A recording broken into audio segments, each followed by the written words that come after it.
बहुत बहुत शुक्रिया मेरी बहन डॉक्टर अर्चना सुहासिनी, जिन्होंने मुझे इतना प्रशंसा के साथ यहाँ मंच पर बुलाया।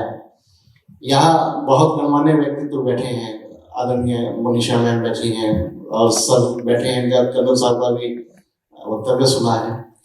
और हमारे साथ एक रोहतक की कवित्री खुशबू जैन जो पंजाब नेशनल बैंक में मैनेजर हैं, वो भी हमारे बीच पहुंची। और मेरा अनुरोध रहेगा कि 2-3 मिनट मेरे हिस्से की कम से कम इनको भी दी जाए। मैं अपना काव्य पाठ आप सबके सामने शुरू कर रहा हूँ। हालांकि श्रोता बहुत कम है, लेकिन हम कवि लोग बड़े पॉजिटिव माइंड होते हैं।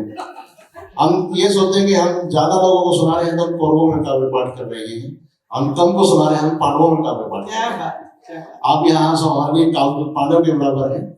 और मेरा अनुरोध है साउंड टेक्नीशियंस के, थोड़ा इको अगर बढ़ा दीजिए, क्योंकि गा के प्रस्तुति करूंगा आपके सबके सामने। देखिए, कविता आजकल समय के साथ साथ छोटी होती जा रही है। क्रिकेट की तरह 2020 का जमाना आ गया, हम कवियों ने भी थोड़ी जल्दबाजी दिखाई और कविता 4 पंक्तियों में कहनी शुरू कर दी, जिन्हें हम मुक्तक कहते हैं, 4 लाइनर्स। तो मुक्तक मैं आपके सामने रख रहा हूँ, आप सबका ध्यान चाहूंगा, देखिए श्रृंगार मुक्तक।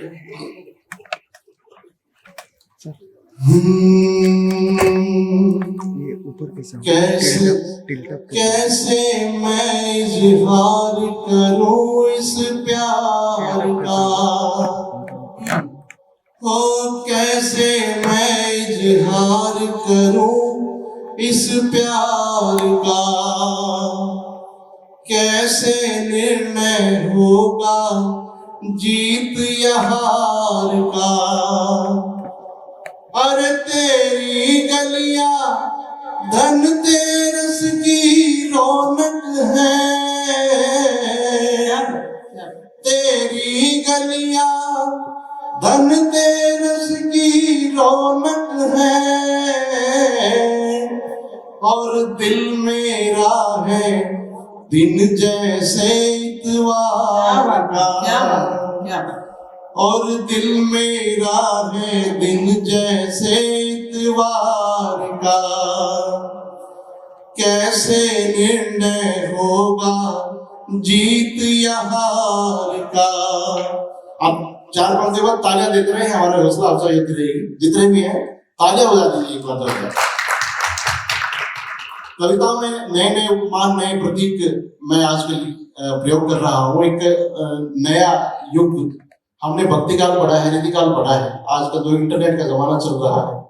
मेरे जो नौजवान साथी यहाँ पहुंचे हैं, मैं उनका स्वागत कर रहा हूँ। इंटरनेट का जमाना है, तो कभी ना कभी इतिहास में ये जमाना भी कविताओं में गिना जाएगा। इंटरनेट का जमाना, जिसको हम अंतर्जाल काल कहेंगे। इन्हीं शब्दों को आपने कई दिनों से आप फूल, मकरंद, चांद, सितारों पर कविताएं लिखते सुनते आ रहे हो। आप लोगों की भाषा, इंटरनेट की भाषा में मैं 4 पंक्ति आपको सौंप रहा हूं कि अधूरी ख्वाहिशें मेरी बिना दर्पण संवरती हैं। आदरणीय आपको समर्पित कर रहा हूं। अधूरी ख्वाहिशें मेरी बिना दर्पण संवरती हैं, दबाई वेदना जितनी वो उतनी ही उभरती है। मैं तेरी जिंदगी से ऑफलाइन हूं, मगर फिर भी तेरी यादों की बफरिंग आज भी बेचैन करती है। क्या बात है, क्या बात है। तेरी यादों की बफरिंग आज भी बेचैन करती है। तो ये एक नई तरह की कविता का टेस्ट है जो मैं आजकल नए शब्दों का प्रयोग कर रहा हूँ। 4 पंक्तियां और आपको मैं सौंप रहा हूँ, और कुछ नयापन लगे तो मेरा साथ दीजिए। गाकर प्रस्तुत कर रहा हूँ। देखिए,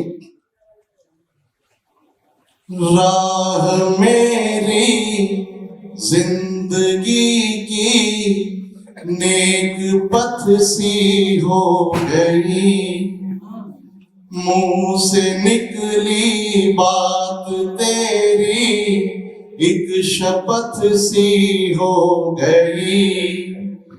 आज रिक्शे से जो गुजरी तू मोहल्ले से मेरे,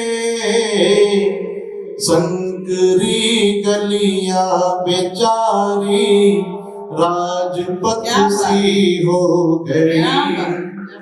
शंकरी गलियां बेचारी राजपथ सी हो गई। दर्द दिल तेरी छुवन से प्रेम का रस हो गया, राह का पत्थर था मैं तो आज पारस हो गया। दौड़ती है धमनियों में इस तरह से तू सदा, आत्मा गंगा हुई और तन बनारस हो गया। आत्मा गंगा हुई और तन बनारस हो। बहुत बहुत शुक्रिया। टीम का विकास यश कीर्ति जी का। अब बस मैं ज्यादा समय नहीं, 2 से 3 मिनट के बीच में अपना काव्य पाठ खत्म करती हूँ। शतरूपा शारदी मचंद्रिका भारती माँ, शतरूपा शारदी मचंद्रिका भारती माँ, पहले तो आपको वंदन करती हूँ मैं। ओ सुधी जन गुनी जन यहाँ जो पधारे सभी सबका ही अभिनंदन करती हूँ मैं। काव्य मुनिशियों का सम्मान सदा दिल में है, काव्य मुनिशियों का सम्मान सदा दिल में है। अच्छा कुछ सुनाने का जतन करती हूँ मैं। और श्रोताओं की आन बान शान में मैं क्या कहूंगी, इनको तो झुक के नमन करती हूँ मैं, इनको तो झुक के नमन करती हूँ मैं। एक छोटी सी गजल, कुछ शेर उसके। हो गई कैसी ये जिंदगी दोस्तों, हो गई कैसी ये जिंदगी दोस्तों, खो गई चेहरों से क्यों खुशी दोस्तों। नींद से उठ के अपनी कभी देख लो, नींद से उठ के अपने कभी देख लो। हिज्र की रात है दुखमयी दोस्तों, हिज्र की रात है दुखमयी दोस्तों। अगला शेर। दफन कर दो कहीं सांस मिल जाएगी, दफन कर दो कहीं सांस मिल जाएगी, दफन कर दो कहीं सांस मिल जाएगी। नब्ज कुछ देर से है थमी दोस्तों, हो गई कैसी ये जिंदगी दोस्तों। और आखिरी एक शेर, टाइम नहीं है क्योंकि समय बहुत कम है। शाम से मेरी आंखों में लगती नमी, शाम से मेरी आंखों में लगती नमी, शाम से मेरी आंखों में लगती नमी। आज फिर आपकी है कमी दोस्तों, हो गई कैसी ये जिंदगी दोस्तों। Next please. Can we go on Miss Skinner's portrait? Go back. No, go back. Yeah, this time. Colonel James Skinner is here seated in a black Japan chair placed on a carpet.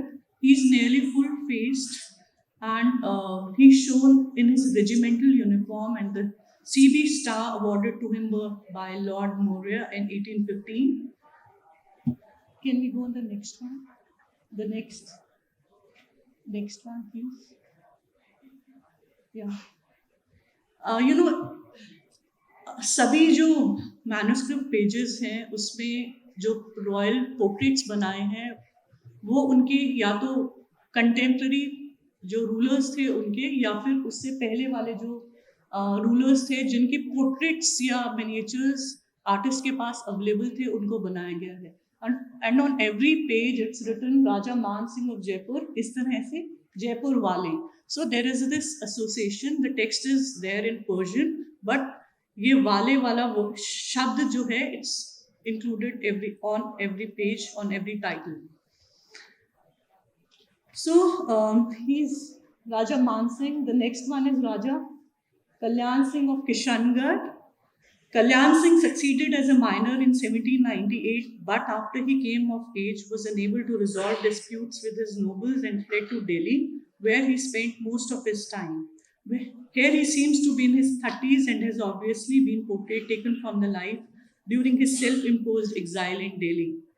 Here the artist has combined a beautifully detailed Mughal pavilion with a typically European curtain swag derived from the type of portraits done by the British artists in India. Many of the Rajput nobility, at least those who were not too far from Delhi, would seem to have maintained houses in the city and hence could be portrayed in contemporary fashion. This part. Here, typical of the more old-fashioned Rajput portrait, Maharaja Jagat Singh II of Jaipur or Jaipur Wale is painted here. Standing in profile, his jama or his dress, which is called a jama, is flaring out at the hem and holding a long sword.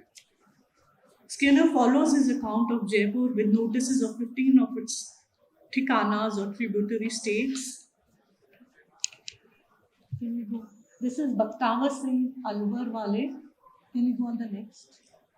Lakshman Singh Sikar Wale. This is Lakshman Singh Neen Rane Wale. Puran Singh Rewadi Wale. This is Aman Singh and his noble Totaram Sonipat Wale. Sardar Ranjit Singh Lahore Wale. So I'll just briefly explain him. Skinner's manuscript includes details of all the contemporary Sikh rulers, beginning of course with Maharaja Ranjit Singh himself. By 1830, his appearance was well known to our Delhi artists, and they have produced a good likeness of him, albeit playing down somewhat his blind left eye. He is seated on a hexagonal gold throne, which may be an attempt to render the Maharaja's actual gold throne, now preserved in the Victorian Albert Museum, London. This has the shape of two octagonal tiers of lotus petals, the traditional seat of Hindu deities, which our artist has perhaps attempted to suggest by portraying Ranjit Singh seated in one of the traditional postures of Hindu deities. Instead of the divine attribute, he bears instead those of a warrior. He has been shown with a sword, dagger, shield, bow, and arrow. It is juxtaposed with the refined Delhi interior with a view to the terraced and curtained swags. Other Sikh rulers described in Skinner's text include those of Maharaja, or those of the Maharajas of Patiala, Jind, Nabha, and Kapurthala, all of which accepted British supremacy in 1809 rather than fighting against them. Can we go back?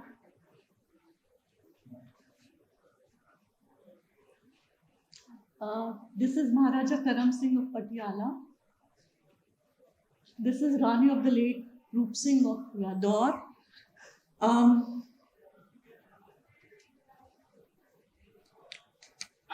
Apart from the Sikh accounts, Skinner has also described in his text neighboring rulers to his own rule in Hansi.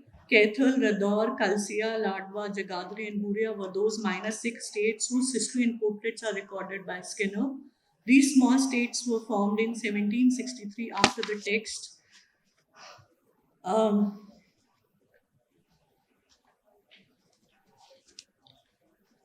Skinner, in his survey of princely families, concludes his survey with 4 states under Muslim rule. 2 of these, Farrukhnagar and Dujana, are just west of Delhi and were established like Jajjar from land grants to Afghan military chiefs helpful to the British in 1803 to 05. Again, he concludes this book with the large state of Bahawalpur on the left bank of the Satluj and Indus. Although the portrait of the ruler labeled Nawab Dalil Khan is enigmatic. The ruler should have been either Nawab Sadiq Khan II of Behwal Khan or Behwal Khan III. The portrait's composition seems based on one of the earlier in the 18th century, but no Nawab Dalil Khan seems known from that time. The text of the Tazkira has never been published or translated. James Skinner and the illustrated manuscript are examples of, and his illustrated texts and manuscripts are examples of new kind of non-literary Persian text written by or under the patronage of the British that emerged in late Mughal literary culture and combined topography, biography, and ethnography. Now we'll go to the next one, the back, William Fraser.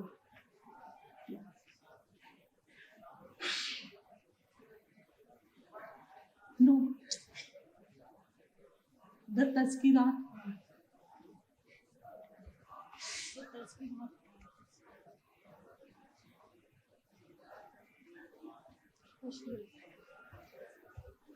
So the other manuscript I've talked about is Tashri al-Aqwam, an account of the origins and occupations of some of the sects, castes, and tribes of India, mainly focusing on Haryana.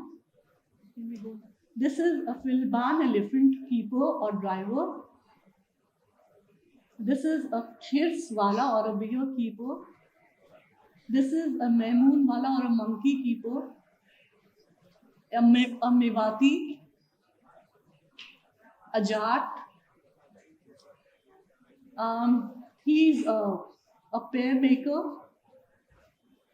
These are the two wrestlers, very famous sport. The toy maker from Haryana, a physician, an alcohol shop. And I was talking about the Medicans, so here is the Bairagi, Jain, the Jogis, the Nath Jogis, a Khaki, a Sufi. Can you just stop on this one, sir? A Khaki is explained very briefly in this text, and it's been told that he smears ashes on his body, and the Khakis always have a lit fire altar near them. So it can be, a very confusing image which can depict a shared imagery also, but he is a Sufi Khaki. Can we go on the next? Thank you. Just stay there for a minute, sir. So he is William Fraser.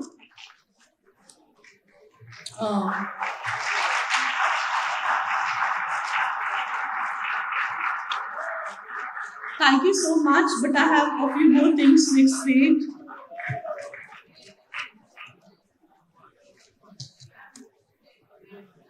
William Fraser was an Indian civilian. His brother James Fraser was an amateur artist and author, joined him in India in 1814. Between 1815 and 1820, the brothers commissioned a collection of watercolors.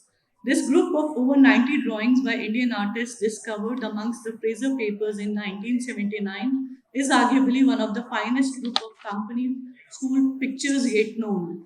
These drawings have not only made a great contribution to knowledge of the work of Indian artists in early 19th century Delhi, but provide an unsurpassed record of life in and around the old Delhi Mughal capital. So, we'll quickly go through the paintings. She is Ami Ben, William Fraser's wife. Can we go? These are the musicians from his album. The Corn Crushers, grinding. So, and these are a few studies of local men. And he is a real figure called Kala. In one, he is holding a sword, and the other one, he is holding a gun. And in the end, I would want to show you a few of the imagery of how the Indians were perceiving themselves and they were painting themselves on the walls of Haryana. So these are some 19th century wall paintings. We'll quickly go through them. This is a quote from Kalsia's fort, quote scene from Kalsia's fort, where the king of Kalsia is sitting and his ministers are sitting around him. Can we go on the next one, sir? The detail of the king. This is a miniature. This is a wall painting from Seth Patharam Das's Bhiwani Haveli. This is Raja Mordhwaj and his wife. And again, the caste paintings or the occupational paintings are also depicted on the wall paintings from Haryana. So this is a kisan, a potter, a cloth maker, a businessman, a shoemaker, and a grinder, oil grinder. Again, the religious imagery is also there. The Shiv family sieving the bhang. Can we go on the next one, sir? Again, this is a miniature. This is a mural from Kurukshetra region depicting Krishna. Again, Krishna with playing his flute. Looking for this thing, Makhan, Hanuman. The Nath yogis are also very popular in the visual culture. Here one is painted. Next one, Tulsi, worship of Tulsi. Again, the cow is again a popular theme. The festival of Tej, then undressing and dressing are again popular themes. The wrestlers, again one more depiction. Consume the hookah and how it's very popular. A mundane scene where a woman is running after a cat who's taken her parrot. Nudes are not very popular. This is the only one which is depicted on a ceiling. I would want to dwell briefly on this, and it's a very important scene. This scene captures the real essence of the folk. It is pulsating with life. People of Haryana are said to be direct and they add no frills to their talks, at times to the point of being rude. Here, two women are represented involved in a verbal combat. They are standing facing each other. Both are shown wearing Haryanvi attire and are moderately adorned, only in bangles indicating their not so high economic status. The females have their mouths swollen up and they are abusing each other. The right one is blowing out a male figure from her mouth. This represents the common abuses used by Haryanvi women related to the death of men from their opponent's family.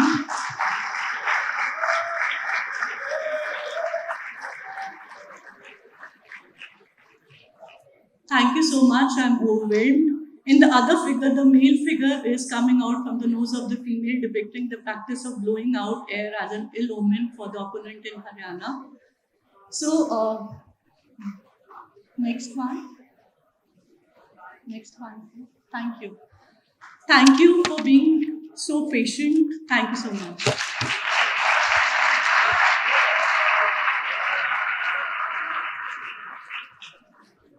Lights. अच्छा सुनो भाई, वो सारी रात travel करके सुबह 6 बजे पहुंचे थे और लेकिन उनकी बात जो थी ना, वो आप समझो कि ये एक पहली जो पेंटिंग्स हैं दुनिया की मार्केट में, ये 1-1 करोड़ की बिकती हैं जो ये दिखा रहे थे। ये पहली पेंटिंग थी जिसमें आपके पूर्वजों को दिखाया गया था। इस सेशन का असली मतलब हमारा ये था आपको दिखाने के लिए कि आपके पास एक ऐसा खजाना है जो आज के दिन शायद हमें ना समझ में आए, लेकिन जैसे हम जिंदगी में आगे बढ़ते हैं, हमारे जो फाइनल इंस्टिंक्ट है वो इम्प्रूव होते हैं, तो फिर हमें इन चीज़ों की वैल्यू पता लगती है। और हम ये बताना चाहते थे कि आज तक ये हमारे हरियाणा में नहीं दिखाई जा रही, इसीलिए आप लोग भी इनसे अनजान थे।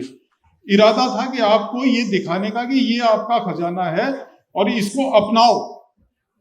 Thank you. Thank you, sir. Thank you, ma'am. Thank you, Dr. Anjali Duhan Gulia, for taking us all back to the 19th century Haryana, a very informative pictorial ride to the past. Your presentation took us back to the times of 19th century. Now I'll request Professor Jayveer Dhankar to please join us on the stage to present our speaker, Dr. Anjali Duhan Gulia, with a token of love and appreciation. I request you, madam, to please be on stage. A huge round of applause for Dr. Anjali Duhan Gulia, ladies and gentlemen.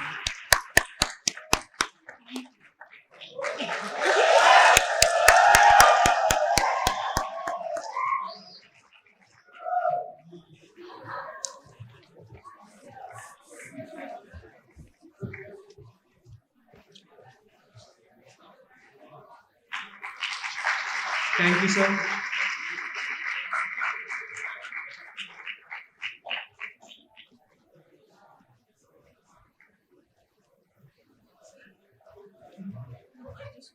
Thank you, sir. Thank you, ma'am. मुझे अभी realise हुआ है everybody like gimmicks, so next time मैं अपने presentation में कुछ gimmicks add करूंगी. May be you might like them next time. Thank you ma'am. बाकी जरूरत नहीं है, आपका बहुत ही इंफॉर्मेटिव और बहुत ही सूदिंग लेक्चर था. Ladies and gentlemen, I feel extremely honored and privileged to welcome our chief guest, Padam Shri Professor Raghavendra Tanwar, to share his thoughts and views. Professor Tanwar has had a 38 years long meritorious academic career teaching history at Kurukshetra University, followed with Director Haryana Academy of History and Culture for 5 years, and is presently heading Indian Council of Historical Research, the premier body in India on the historical research. Besides his achievements as a teacher, he has also been a prolific writer and has written one of the most authoritative books on partition and shared book, India, the Cradle of Democracy.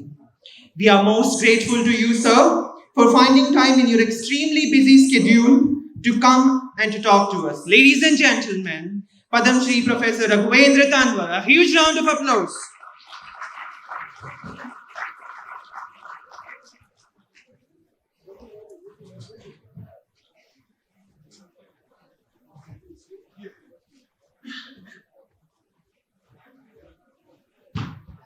I can start here? Yes. Good morning, friends. I'm very happy to be here today. मुझे नहीं पता कि मैं कौन सी बात कहूँ, कौन सी ना कहूँ, क्योंकि जो ऑडियंस का मूड है थोड़ा उस हिसाब से मैं बोलूँगा. बेसिकली जो मैं बात आपसे शेयर करूँगा वो सबसे पहले तो एक प्योरली एकेडमिक बात है, जिसमें मैं इस फर्स्ट हरियाणा लिटरेरी फेस्टिवल के ऑर्गेनाइजर्स के प्रति अपना बहुत ही एक आभार व्यक्त करना चाहता हूँ. I am extremely grateful and I am extremely happy that this initiative has been taken. I have been in the university system for about 45 years and started at the age of 21, 21 साल की आयु में 1977 में IPS की नौकरी छोड़कर मैंने एक टीचर भर्ती हुआ था कुरुक्षेत्र यूनिवर्सिटी में. हरियाणा के अनेक रूप देखे हैं और अपनी राइटिंग्स पर आने से पूर्व मैं आपसे जो 2-4 बातें शेयर करना चाहता हूँ वो ये है कि जहां आप बैठे हैं आज, ये एक बहुत विचित्र देश है, विचित्र प्रदेश है ये, जो आप थोड़ा ध्यान से सुनिए बेटा. अगर जिसको नहीं है सुनने का मन, वो दरवाजे 10 हैं, आराम से जाइए. डोंट टॉक, बिकॉज जो स्पीकर यहाँ खड़े हैं जो मेरे से पहले आई, it was a beautiful presentation she was making and I was feeling a bit worried that you were not taking adequate interest. तो ये स्पीकर के लिए तो दिक्कत होती ही है, पर हमारी एक एकेडमिक कल्चर के लिए भी प्रॉब्लम होती है. तो अगर आपको चीज समझ नहीं आती, पसंद नहीं आती, you are free to walk out, it's not an issue. But if you are sitting inside, do pay attention. Okay, you see, जो हरियाणा है इसको आप केवल आज की मात्रा में, आज के समय से नहीं नापिएगा कि ये वो देश है जहां जिसको हम भारत कहते हैं. मैं थोड़ा 10-15 मिनट आपसे ये बात कर फिर अपनी राइटिंग्स पर थोड़ी देर के लिए आऊँगा. पर ये मैं बताना ज़रूरी क्यों समझ रहा हूँ कि मुझे अक्सर ये लगता है कि हरियाणा की हिस्टोरिकल सिग्निफिकेंस को हम लोग कई बार समझ नहीं पाते हैं.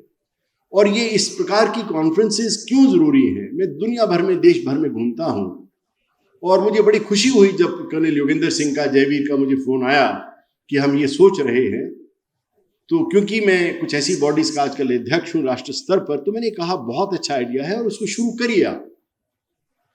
तो उस एंगल से देखिए आप, हरियाणा को जैसे मैंने कहा, ये जो भी चीज भारतीय है, गुड बैड, सही गलत, सच झूठ, कर्म का सिद्धांत, ऋग्वेदिक कल्चर के जो फॉलोइंग जो आर्कियोलॉजिकल एविडेंसेस हैं, ये सारी चीजें आपको इस 200-400 किलोमीटर के रेडियस से उत्पन्न होती नजर आती हैं। ये बहुत इंपॉर्टेंट चीज आपको समझना है कि ये जो यमुना और सरस्वती के बीच का जो एरिया है, ये भारतीय कल्चर का, भारतीय संस्कृति का जन्म स्थल है, जिस चीज को हम लोग भूल रहे हैं।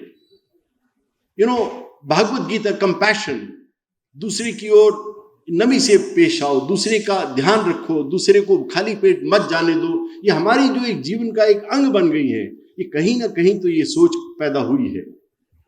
तो ये हरियाणा क्या वो क्षेत्र है, हरियाणा से मेरा मतलब 200, 400, 500 किलोमीटर का एक रेडियस अगर आप मान के चलते हैं। वैदिक लिटरेचर को देखिए आप। वैदिक लिटरेचर, हम कौन सी सभ्यता की बात कर रहे हैं? आज से 2000, 2500, 3000 साल पूर्व वैदिक सभ्यता। अभी हमने कल ही, मैंने 24 तारीख को आपके बीच आना था, तो उस दिन हमारी एक नई पुस्तक का, IC4 की पुस्तक का विमोचन हुआ बहुत बड़े फंक्शन में।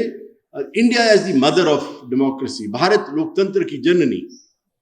उसमें वो केवल एक रूप है जिसमें हम विश्व को ये दिखाने जा रहे हैं कि ये देश जो है, यहाँ लोकतंत्र, हम लोग जो स्टूडेंट्स हिस्ट्री के आप में है वो जानते हैं कि एथेंस, रोम, ग्रीस के अंदर 6th, 7th, 8th century BC, यानी आज से 27-28 साल पूर्व आप मानते हैं कि ये लोकतंत्र का जन्म हुआ।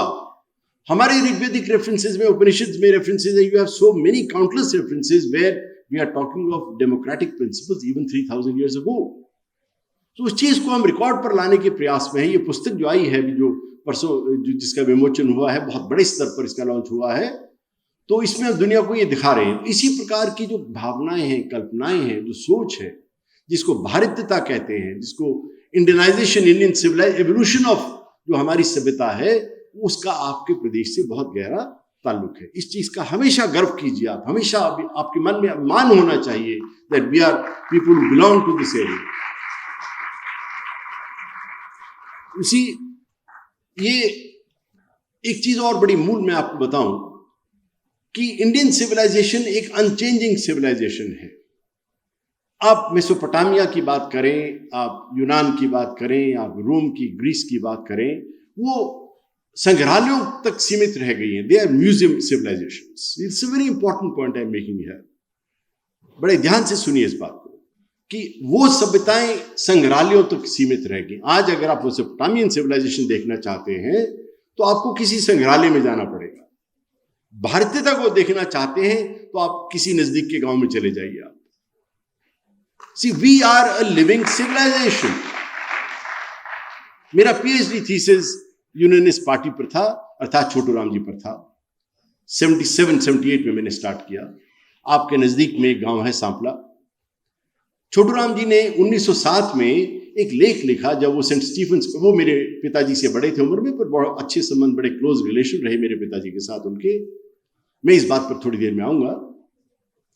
तो वो लिखते हैं कि मैं सभ्यता का उदाहरण दे रहा हूं। छोटू राम लिखते हैं इस 1907 के, मैं पहला इतिहासकार हूं जिसने उस लेख को खोजा। वो 1907 की सेंट स्टीफेंस कॉलेज एक मैगजीन, इसी एक ग्रामीण लड़का छोटू राम सांपला से पैदा हुआ, रोहतक से निकलकर सेंट स्टीफेंस अंग्रेजों के कॉलेज में जाकर और सेंट स्टीफेंस कॉलेज की प्रथम अंक के लिए आर्टिकल लिख रहा है। कल्पना कीजिए आप। और उस आर्टिकल में वो क्या लिख रहे हैं? उस आर्टिकल में लिखते हैं कि अगर कोई ऐसा व्यक्ति है जो सांपला में पैदा हुआ है 500 साल पहले, और अगर वो 500 साल बाद आ जाता है तो वो देखेगा सांपला तो वहीं का वहीं है, कुछ नहीं बदला है। मैं आपको सभ्यता की कंटिन्यूटी की बात बता रहा हूं। हमारी भारतीय सभ्यता में बहुत सी ऐसी चीजें, मैं भी ग्राम में पैदा हूं, आप सब अधिकतर ग्रामीण हैं, ऐसी सभ्यताएं, ऐसी बातें हैं जो हमारे बुजुर्ग 1000 साल पूर्व करते थे, हम आज कर रहे हैं। रीति रिवाज ऐसे हैं जो उसी सभ्यता से हम मनाते थे 3000 साल पूर्व। बहुत सी चीजें अनचेंज्ड हैं। विश्व के किसी सभ्यता में आपको ये कंटिन्यूटी नजर नहीं आती। This is the point I had in mind and which you really need to understand. India is not an civilisation. हम कोई मानचित्र से नहीं बने हैं, हम किसी युद्ध के परिणाम से नहीं बने हैं। यूरोप का नक्शा अगर आप देखते हैं तो अधिकतर यूरोप मानचित्रों से, वॉर से बना है। ये जर्मनी बन गया, ये पोलैंड बन गया, ये यूक्रेन बन गया, ये सो एंड सो बन गया। India is not like this. India में हजारों साल, इस देश में हजारों साल से हिमालय पर्वत से लेकर महासागर तक जितनी एरिया बीच में है, इसको भारत कहा गया है। ऑलराइट। और ये भाषाएं अलग हैं, हम कपड़े अलग पहनते हैं, हम खाते पीते अलग हैं, परंतु जो continuity of civilisation, we are in, see you need to understand this basic difference. We are an evolutionary civilisation. Evolution मतलब जो चीज उत्पन्न होती है, एक छोटा सा पेड़, एक छोटा सा बीज जो है वृक्ष का रूप लेता है। तो भारतीय सभ्यता एक उत्पन्न सभ्यता है, it evolved civilisation. We have not press a button and you have a civilisation. You could say that about the US. You could say that about several countries in Europe. But India is unique. अगर आपसे कोई पूछे भारतीय सभ्यता अलग कैसे है, आप कहेंगे ये सभ्यता इवॉल्व हुई है, ये सभ्यता आहिस्ता आहिस्ता पैदा हुई है, ये अनुभव से पैदा हुई है। हमारी यूनिवर्सिटी का मैं बहुत आभारी हूँ, उनके सहयोग के बगैर तो ये खैर हो ही नहीं सकता था। ये जो उन्होंने वेन्यूज दिए हैं, उन्होंने अपना हॉस्पिटैलिटी जो हमारे स्पीकर्स आए उनको दी है, और उससे सबसे बड़ी बात मुझे साथ और सहयोग मिला प्रोफेसर जयवीर धनखड़ का। और मैंने जिंदगी में इतने अंडरस्टेटेड आदमी नहीं देखे जितने प्रोफेसर साहब हैं। वो अगर आप उनके काम का आकलन कर रहे हो 10 पे, तो वो बोलेंगे नहीं नहीं ये तो लगभग 2 के लेवल का काम है, 2 मार्क्स दिए जा सकते हैं, 10 के लेवल का। मतलब तो it's wonderful working with you sir, and thank you so much. And as far as Professor Raghvendra Tamarji is concerned, मेरा इनसे मिलाप रिटायर होने के बाद हुआ।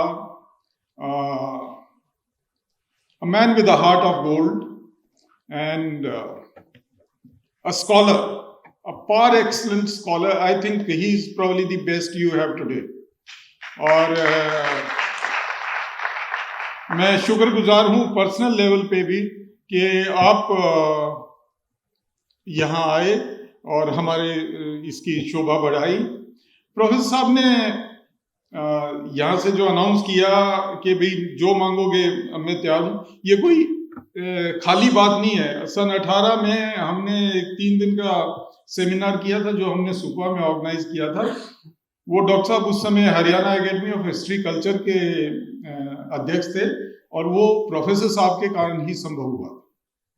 So thank you sir.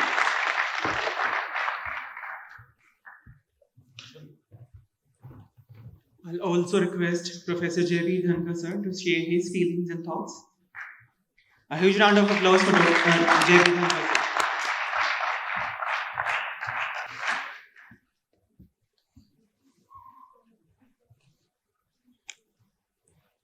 जब बात हरियाणा की आ गई है और हमें आत्मविश्वास और हमें एक खुशी होनी चाहिए कि हरियाणवी होने का हमें गर्व होना चाहिए, तो उसी दृष्टिकोण से सभी भाइयों को राम राम।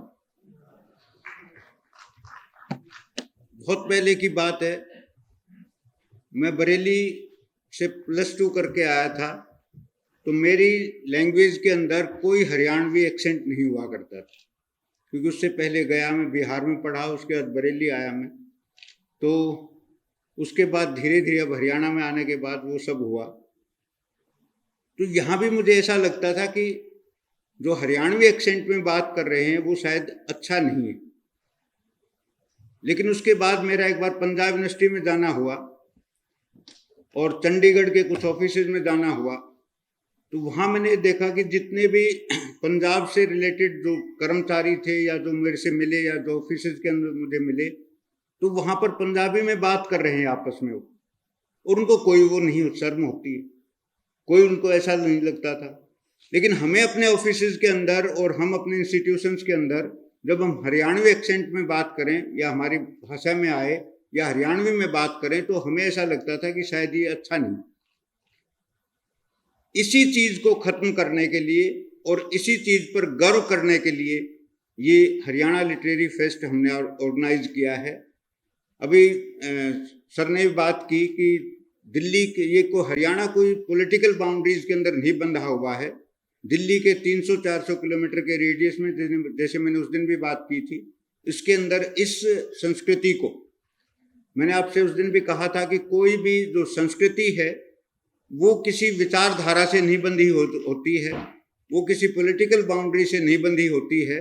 आज अमृतसर का जो कल्चर है वो लाहौर से ज़्यादा मिलती है, जबकि इसी प्रकार से यदि बंगाल के अंदर देखें तो बांग्लादेश के जो लोग हैं उनकी बंगाल से ज़्यादा कल्चर मिलती है, वो धर्म पर आधारित नहीं है।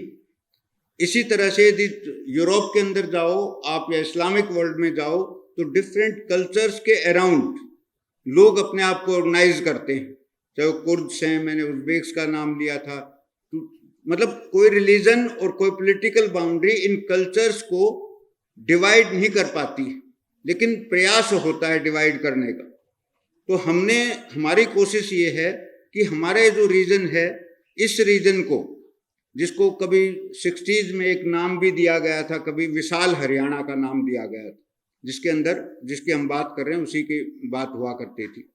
तो हम जो यहाँ पर हमारा प्रयास है वो इस विशाल हरियाणा या ये जो हरियाणवी संस्कृति है, इस इलाके के लोगों को उनके अपने एक्शंस पर, उनके अपने क्रिएटिविटी पर गर्व करवाने के लिए हमारा ये प्रयास था कि 3 दिन उसके अंदर हम इंक्लूड करें ऐसे लोगों को जो बिल्कुल एक तरह से लाइमलाइट में नहीं है, लेकिन उनके पास क्रिएटिविटी है। आपने गांव के अंदर भी देखा होगा, मैं कई बार क्लास में भी जिक्र करता हूं कि कुछ औरतें बहुत ही अच्छा कसीदाकारी का काम करती थी, कुछ हम ये देखा कि कुछ ऐसे हाली होते थे जो इतने आप स्केल से सीधी लाइन नहीं खींच सकते, ऐसे खूट निकाल देते थे। तो ये जो कला है, ये क्रिएटिविटी जो है, ये क्रिएटिविटी कोई किसी से बंधी हुई नहीं है, किसी की गुलाम नहीं, ये हर संस्कृति के अंदर होती है, हरियाणा के अंदर भी। सवाल ये है डॉक्यूमेंटेशन का। हमारे जो स्वभाव के अंदर जो डॉक्यूमेंटेशन की आदत नहीं है, उसी के कारण ये सारा का सारा पब्लिक स्पेस में नहीं आ पाया, क्योंकि रिसर्च का भी और संस्कृतियों का भी और किसी राष्ट्र की राष्ट्रीयता के जो फीचर्स हैं उनको यदि आप डॉक्यूमेंटेशन और उनको पब्लिक स्पेस में नहीं लेकर के आते हैं तो वो एक तरह से कभी भी दुनिया उसको एक्सेप्ट नहीं करती। और यही एक कमी हमारी प्रयास में रही है अब तक। और ये बिल्कुल हम ये कहें कि हम जीरो से शुरू कर रहे हैं या ऐसा था ही नहीं, ये भी मैं गलत हूँगा। ऐसी बात नहीं है, ऐसा रहा है, खूब रहा है, बहुत सारे लोगों के काम हैं। वो बात अलग है कि समय के साथ अलग चीज़ें चेंज हो जाती हैं, उनके काम को कहीं पर पृष्ठभूमि में चले जाते हैं। पीछे मैं एक आर्टिकल पढ़ रहा था जिसके अंदर मैडम तुसाद म्यूजियम का नाम आप लोगों ने सुना होगा। तो मैडम तुसाद म्यूजियम के कोई उस समय के जो अधिकारी थे, जब मैं ये आर्टिकल पढ़ रहा था तो उन्होंने उनसे एक सवाल पूछा गया कि आपके सामने सबसे बड़ी चुनौती क्या है। तो मैडम तुसाद के जो ऑफिस बेयरर थे उन्होंने कहा हमारे सामने जो सबसे बड़ी चुनौती है वो स्पेस की। तो बोले किस तरह से? बोला हमारे समस्या ये है कि हर युग के अपने सेलिब्रिटीज होते हैं। जब हमने शुरू किया था वो युग 19th सेंचुरी के अंदर, तो 19th सेंचुरी के उस जनरेशन के, उस समाज के, उस विश्व के अपने सेलिब्रिटीज थे, तो उनको हमने सामने रखना शुरू किया। लेकिन जैसे जैसे 20, 30, 50 साल निकलते हैं तो हर जनरेशन के अगले सेलिब्रिटीज हो जाते हैं, हर युग में अपने सेलिब्रिटीज हो जाते हैं। तो अब हमें क्या होता है कि हमें वो रिप्लेस करने होते हैं। अब वो रिप्लेस करने के बाद जो हमने बना रखा है उसको हम डिस्ट्रॉय नहीं करना चाहते, तो हम उसको कहीं ना कहीं कम से कम इस तरह से तो प्रिजर्व कर सकें कि भाई स्टोर के रूप में तो कर सकें, वैसे डिस्प्ले ना कर पाए। तो भाई ऐसा नहीं है कि भाई हमारे यहाँ नहीं हुआ है, लेकिन पृष्ठभूमि में चली गई हैं कुछ चीज़ें जो कि उनको हम एक माध्यम यही बचता है, या तो हम लिटरेरी फेस्ट के रूप में या फिर म्यूजियम्स के रूप में हम उसको संजो के रख सकते हैं। अब हम बात कर रहे थे सर के साथ फैकल्टी हाउस में कि मैं एक महीना यूएसए गया, तो हमने देखा कि हर स्तर पर छोटे टाउन से लेकर के डिस्ट्रिक्ट से लेकर के जो प्रोविंसेज हैं उनको लेकर के हर टाउन के अंदर अपने म्यूजियम्स, और उन म्यूजियम्स को बड़ा हाईलाइट किया जाता है और लोग विजिट करते हैं। ये चीज़ हम अपना हरियाणा के अंदर मिस करते हैं, हरियाणा नहीं भारत में ही मिस करते हैं हम ये चीज़ों। हम ये पाएंगे कि किस प्रकार से मतलब बहुत ही कम ध्यान दिया गया। अपना रोहतक जैसे है, रोहतक के अंदर बहुत बड़ी संभावनाएं हैं कि अच्छे म्यूजियम की डिस्ट्रिक्ट लेवल पर। डिस्ट्रिक्ट लाइब्रेरी तो है जो कि वो उस हालात के अंदर नहीं है जबकि होनी चाहिए जिसमें, लेकिन डिस्ट्रिक्ट म्यूजियम कहीं नहीं। और इसको यदि हम देखें तो हमने डॉक्टर मनमोहन बैठे हैं, डॉक्टर अमर सिंह बैठे हैं, इन्होंने बहुत ही मेहनत करके हमारा हिस्ट्री का जो आर्कियोलॉजिकल म्यूजियम उसको तैयार किया था, लेकिन बिल्डिंग शिफ्ट होने के कारण हमें वो स्पेस नहीं मिल पाई। हमें फिर कोशिश की है, शायद वो मिल जाए तो उसके अंदर फिर हम उसको ऑर्गेनाइज कर पाएँ। ये तो यूनिवर्सिटी लेवल की बात है, लेकिन हम यदि डिस्ट्रिक्ट लेवल पर इसको संजो कर रख पाएँ तो हम इसको जरूर हम इसको आगे आने वाले जनरेशन्स तक हम ले जा पाएंगे। इस जो अपना जो 3 दिन का ये चला है, इसके अंदर मैंने भी देखा कि बहुत सारे कुछ नए बच्चे आए और उन नए बच्चों को ही मंच देने का एक तरह से हम काम किया है इसमें, और आगे और ज़्यादा करेंगे। सर का भी अभी यही मानना था कि भाई आप किसी नाम या पद के अकॉर्डिंग मत बुलाओ, बल्कि छोटे बच्चों को बुलाओ। कल मैं एक खबर पढ़ रहा था, यूनिवर्सिटी कैंपस स्कूल की कोई लड़की 12 साल की यशिका, उसने एक बुक लिखी है। वो अभी कल उसका इनॉग्रेशन जैसे उसके अंदर था स्कूल के अंदर ही। तो कमाल की चीज़ है, एक 12 साल की लड़की क्रिएटिव हो सकती है और वो लिखा है उसने। तो ऐसा नहीं है कि मिसिंग है वो चीज़, वो है, लेकिन उसको हमें उभारने की ज़रूरत है, उस तरफ सोचने की ज़रूरत है। तो काम बहुत सारे इसके अंदर हो सकते हैं।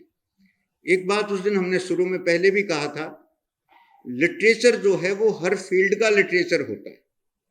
तो हर फील्ड का जो लिटरेचर है उसके अंदर हम सिर्फ हिंदी, इंग्लिश या संस्कृत की बात ना करके या उर्दू, पंजाबी की बात ना करके, इसके अंदर हम हर सब्जेक्ट का लिटरेचर, चाहे वो स्पोर्ट्स का लिटरेचर है, चाहे वो साइंसेज का लिटरेचर है, सोशल साइंसेज का लिटरेचर है, उसके ऊपर भी बात हो, उसके ऊपर उस थीम पर भी हम इनके अंदर आगे भी प्रयास करेंगे। अब भी किया था, लेकिन हम उसको सारी चीज़ों को इंक्लूड नहीं कर पाए क्योंकि ये पहला प्रयास था। थोड़ा हमारे प्लानिंग में या किसी तरह कुछ कमियां रही हैं, कोई वो दिक्कत नहीं, उसको हम आगे वो करेंगे। एक बहुत बड़ी बात जो आप लोगों को शायद माइंड में नहीं आती होगी, सर मैं बात करूं, पार्टीशन ने हमारे इस इलाके को बहुत नुकसान पहुंचाया लिटरेरी पॉइंट ऑफ व्यू से।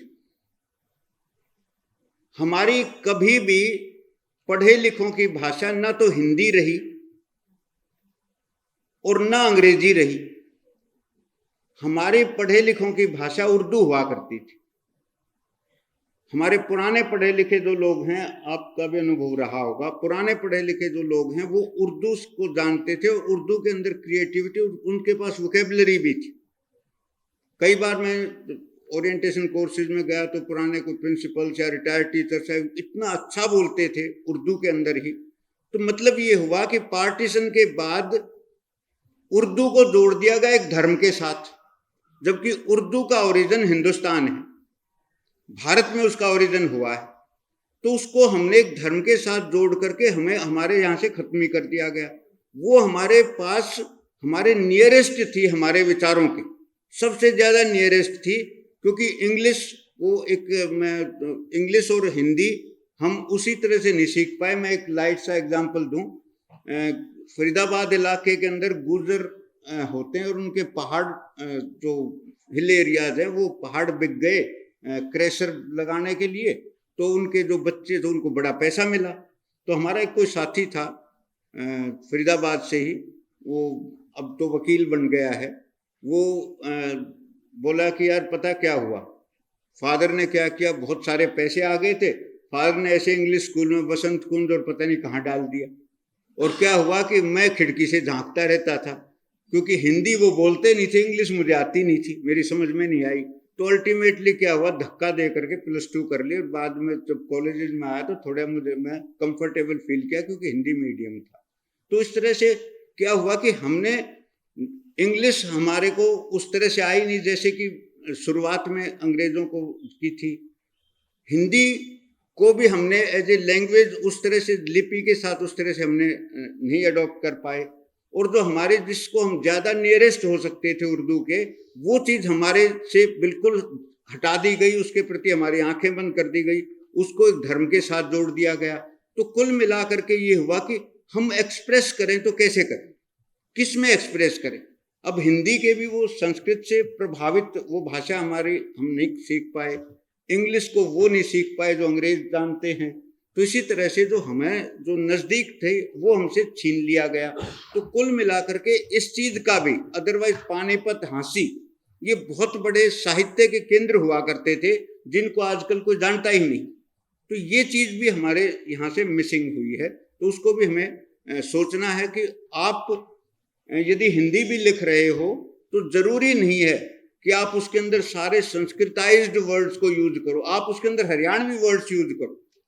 धीरे धीरे भाषाओं का इवोल्यूशन होता है। बहुत सारे हजारों वर्ड्स ऐसे हैं जो दूसरी लैंग्वेज से इंग्लिश में अडॉप्ट कर लिए गए। तो ऐसा नहीं है कि जब हम उसको यूज करने लगेंगे तो हमारे उससे वो हरियाणवी वर्ड्स भी हिंदी का हिस्सा बन जाएंगे।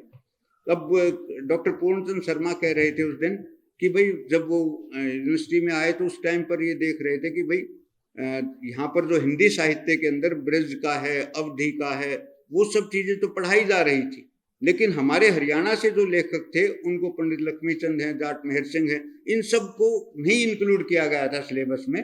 हमारे डिपार्टमेंट से फिर R.K. भारद्वाज थे, सर को याद होगा, वो सांग और रागनीज पर PhD करके गए थे, प्रिंसिपल थे गॉड कॉलेज में। तो उस समय जब हम ये देख रहे थे तो इस तरह की चीज़ें हम ये पाएंगे कि प्रमोट एज ए स्लेबाई नहीं किया गया, तो उसको भी हमें ज़रूरत है। अभी सर बात कर रहे थे फैकल्टी हाउस में कि जब इन्होंने 77 में ज्वाइन किया, ये हैरानी की बात थी कि 77 में जब KU में ज्वाइन किया तो डॉक्टर KC यादव और प्रोफेसर रघुविंदर तंवर ये पहले थे जो हरियाणवी थे वहाँ पर उस डिपार्टमेंट में जाने वाले। बहुत रिच डिपार्टमेंट था फैकल्टी वाइज, लेकिन ये पहले दोनों लोग थे जिन्होंने आकर के उसके अंदर शुरू किया। तो अब साइंस में तो चलो जो आ गए हैं वो अपने साइंस के लैब तक सीमित हैं, लेकिन साहित्य के अंदर किसी भी प्रकार के साहित्य में, सोशल साइंसेज में जो अब आ गए हैं, मान लीजिए इस रीजन से नहीं, इस संस्कृति से नहीं है, तो निश्चित रूप से उनका प्रभाव यहाँ पर होगा। और वो उनको आप कब, जब उनको आप तब उसको रेस्पेक्ट करेंगे, आप उसको अपना गैप बना के रखेंगे। और वो जो गैप बना के रखेंगे, इस गैप ने वो कब बना के रखेंगे, जब हमें निम्न दृष्टि से देखेंगे। तो वो हमें उस दृष्टि से देखा गया और उसको प्रमोशन नहीं मिला इसका। लेकिन ये भी दुर्भाग्य है जब हमारे यहाँ से, जैसे मैं फर्स्ट इस यूनिवर्सिटी से पढ़ करके पहली बार डिपार्टमेंट लगा, तो मतलब हमारा ये दुर्भाग्य रहा कि जब ऐसा मौका शुरू हुआ कि भाई यहाँ से लोग उसके अंदर आना शुरू हुए, तो उसके अंदर उन्होंने ये रिस्पॉन्सिबिलिटी नहीं ली कि भाई हम इस संस्कृति को भी प्रमोट करें, इन चीज़ों को भी प्रमोट करें। और वो फिर आगे चल करके तो कुछ ऐसा टाइम भी आया जिसके अंदर रिक्रूटमेंट के अंदर भी काफ़ी, मतलब मैं उसको परफेक्ट नहीं कहूँगा, इस तरह से रिक्रूटमेंट भी हुआ, तो वो चीज़ें भी नुकसान का रहा हमारी संस्कृति को। वो चीज़ें भी हमें इसके अंदर ध्यान से देखनी चाहिए। तो जिस तरह से मैंने उस दिन भी बात की थी, कुछ कल्चरल फॉल्ट लाइंस होती हैं, हर नेशन के अंदर होती हैं, पूरे हर धर्मों के अंदर होती हैं। ऐसा नहीं कि धर्म कोई एक चीज़ मोनोलिथिक कोई चीज़ है, ऐसा नहीं कोई नेशंस कोई मोनोलिथिक चीज़ है। और इंडिया जो है, इंडिया तो कोई मोनोलिथिक है ही नहीं। जिस प्रकार अभी सर बात कर रहे थे कि तो कंटिन्यूटी है, एक इवोल्यूशन है जो अब तक चल रहा है। अमेरिका के एक शहर को देख लो, आपको लगेगा सारा अमेरिका देख लिया, लेकिन भारत को देखने के लिए आपको 20-25 साल भी कम पड़ जाएंगे, क्योंकि थोड़ी थोड़ी दूर पर जा करके हमारी डिफरेंट काइंड की लाइफ स्टाइल है, डिफरेंट काइंड की संस्कृति है। तो इसी तरह से इसी डाइवर्स सोसाइटी के अंदर, डाइवर्सिटी के साथ जो नेशन है, इस डाइवर्सिटी के अंदर ही हमें अपने आप को असर्ट करना है एज ए कल्चरल रीजन, जो नेशनल लेवल पर हम अपने आप को रख सकें, ये प्रयास हमारा था। और आप लोग आगे तक इस संदेश को लेकर के जाएं, कोशिश करें। और एक आपके सामने बहुत बड़ी चुनौती आने वाली है, आपके से नेक्स्ट जनरेशन को भी, आपके अंदर भी, और वो चुनौती है दिल्ली एनसीआर। ये जो दिल्ली एनसीआर है, ये लगा लीजिए, ये हमारे ऊपर एक कल्चरल इन्वेजन है। इससे हमें किस तरह से उबरा जाए, या इस चुनौती को हम कैसे स्वीकार करें, या कैसे इसके साथ हम कॉप अप कर पाएं, ये हमारे सामने सबसे बड़ी चुनौती है। बहुत बड़ा, मेरे बुआ जी पीरागढ़ी में, तो हमने उनको बदलते हुए देखा, किस प्रकार से उस गांव के क्या हाल हुआ है, उन लोगों का क्या हाल हुआ है। वो ठीक इसी तरह से अब वो स्थिति हरियाणा के अंदर पहुंच चुकी है। चारों तरफ जो केएमपी बना है, तो इसके अंदर एक ऐसी विभिन्न प्रकार की, आप यदि आप खेड़ी साथ जाओगे तो आपको लगेगा, जब शाम को यदि 5-6 बजे यदि चले गए उसके बस स्टैंड पर, आपको लगेगा नहीं आप हरियाणा में खड़े या खेड़ी साथ में खड़े। ये जो चुनौती है, इसको लिए देखना है। डिफरेंट रीजन्स के लिए तो आर्टिकल्स लगा रखे, कहीं आर्टिकल 370 है, कहीं पर नॉर्थ ईस्ट के लिए अलग है, उत्तराखंड के लिए अलग है, हिमाचल प्रदेश के लिए अलग है। लेकिन हरियाणा के लिए हमारी संस्कृति क्या मतलब विलुप्त होने के लिए ही है, तो वो चुनौती भी हमारे सामने है। हमें उस चुनौती को भी स्वीकार करते हुए अपने आप को एसर्ट करना है। और ये जो हमारे प्रति जानबूझ करके ये जो दिखाया गया, साइकोलॉजिकली ये दिखाया गया है कि भाई ये निम्न है, इस तरह से उस चीज से हमें उबरना, वो भी हमारे सामने एक चुनौती। तो वो कब हम कर सकते हैं, जब हम उसके अंदर अपनी क्रिएटिविटी को बढ़ाएं और उसको अपना लोहा मनवाएं। जैसे यहाँ के बच्चों ने कॉम्पिटिटिव एग्जाम्स के अंदर अपना एक जगह बनाई है, अब वहां पर वो एक इम्पर्सनल इवेल्युएशन होगी, उस इम्पर्सनल इवेल्युएशन में काम जाएगा बच्चे का। और हमने देखा कि हमारे यहाँ से बहुत सारे बच्चे टॉपर्स बन गए, जो दुनिया का सबसे कठिन एग्जाम है सिविल सर्विसेज। तो मतलब ये है कि यदि हम अपनी क्रिएटिविटी को उस लेवल पर पहुंचाएं जिससे कि हम नेशनल लेवल पर कॉम्पीट कर पाए, तो ऐसी कोई ताकत नहीं है जो आपको रोक देगी। आप ही फैशन बन जाओगे, आपकी संस्कृति ही फैशन बन जाएगी। अब कल परसों पीछे जब हमने शुरू किया था 10-15 दिन पहले, तो भी एक हरियाणा दिवस के बाद एक इवेल्युएशन आया था कि सोशल मीडिया पर, मुझे पता नहीं परसेंटेज 50 या कितने % बढ़ गया है हरियाणवी एक्सेंट के जो एलिमेंट्स, वो तो यूट्यूब चैनल्स हैं, वो तो फेसबुक के ऊपर है, किसी भी प्रकार के सोशल मीडिया पर हमने देखा कि बहुत सारे हरियाणवी एक्सेंट की चीजें हैं। उनके अंदर कुछ क्रिएटिव भी हैं, कुछ मतलब आगे मॉरल भी देती हैं, लेकिन उनके अंदर बहुत सारी हमें बदनाम करने की चीजें, हमें उनसे भी बचना होगा। ये भी एक बड़ी चुनौती है। लैंग्वेज हमारी और लिख कोई और रहा है और उसको प्रेजेंट करता है एक षड्यंत्र के तहत, उस कॉन्स्पिरेसी से भी बचना है। वो हमें बदनाम करने की कॉन्स्पिरेसी, भाषा अपनी। तो मतलब क्या है कि ये चुनौतियां हैं हमारे बीच में, तो इनको आप अपने जीवन में अपने साथियों से, अपने नेक्स्ट जनरेशन से, अपने बच्चों के साथ शेयर करो। और ये जो 3 दिन का था, इसमें मैं आपको बताऊं, जैसे कोई बालक अपने एग्जाम के बाद रिलैक्स होता है, गांव में किसान अपने पैर ठा के रिलैक्स होता है। पैर समझते हो ना क्या है? खेत खलियान है ना, पैर ठा के जो रिलैक्स होता है। मैं देखिए कोई काम होने के बाद जो रिलैक्स होते हैं, जो स्पोर्ट्स में टूर्नामेंट खत्म होने के बाद जो रिलैक्स होते हैं, मैं भी आज वैसा ही रिलैक्स फील कर रहा हूँ 3 दिन। तो ये जो रिलैक्सेशन या जो मुझे डिस्ट्रेस किया है, उसके लिए कोई एक नहीं, आप सभी लोग जिम्मेवार हो, आप सभी का ये सहयोग रहा। और वैसे तो सर ने आभार व्यक्त कर दिया है, लेकिन मैं डॉक्टर रघुविंदर तंवर का बहुत आभारी हूँ। उन्होंने अपना उस दिन तो बिजी थे, लेकिन उन्होंने कहा कि उसके बाद चाहे मुझे शाम तक रख लेना, मैं आ जाऊँगा। और मुझे तो इनका मैं बहुत बहुत आभारी हूँ। कर्नल साहब का मैं बहुत बहुत आभारी हूँ जिन्होंने इसको डिज़ाइन करके मेरे सामने रखा। थोड़ी थोड़ी झिझक थी, कुछ मैंने इनके सामने भी रखी थी, और वो कुछ मेरी जायज़ झिझक भी थी, वो इन्होंने एहसास भी हो गया होगा। तो कुल मिला करके जो भी है, आज के बाद ये नहीं दिखाई देगा कि कौन कितने कहाँ पर क्या थे। आज के बाद अखबारों में कवरेज, आज के बाद जो इसकी रिकॉर्डिंग हुई है वो, और आज के बाद जो इसकी हम रिपोर्ट तैयार करेंगे वो, उसका डॉक्यूमेंटेशन होगा और वो परफेक्ट होगा। इसको 5 साल या 6ठे एडिशन या 7वां एडिशन इसका होगा तो कोई ये नहीं कहेगा कि फर्स्ट एडिशन में कोई कमियां रही थी। तो हम उसका प्रॉपर पब्लिकेशन करेंगे और ये ताकि आने वाले लोगों को मिल सके। तो इसके साथ मैंने बहुत सारे मेरे कलीग्स हैं जिनको मैं एक एक का नाम यहाँ पर नहीं ले पाऊँगा।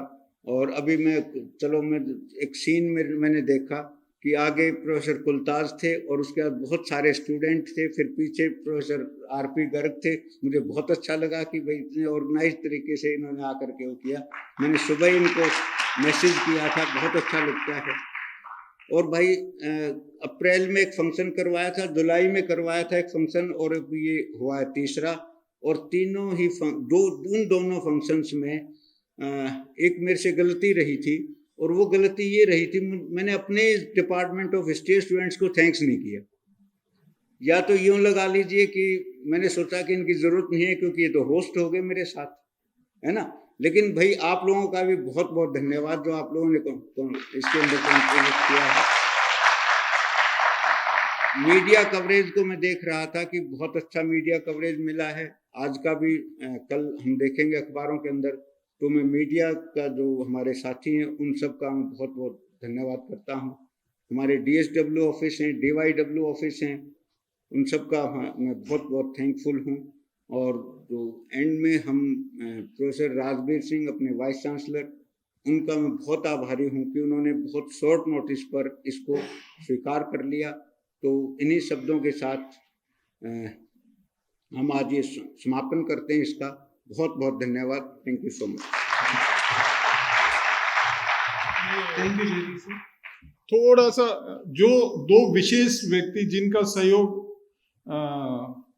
नापा नहीं जा सकता, एक संस्था और एक व्यक्ति, वो व्यक्ति भी अपने आप में संस्था है। तो मैं इनको रिक्वेस्ट करूंगा, HAHC के उदयवीर जी, असिस्टेंट डायरेक्टर HAHC, जिन्होंने यहाँ पे आके प्रदर्शनी लगाई, 3 दिन तक हमारे साथ रहे हैं। Please come and accept our felicitation. A huge round of applause, ladies and gentlemen.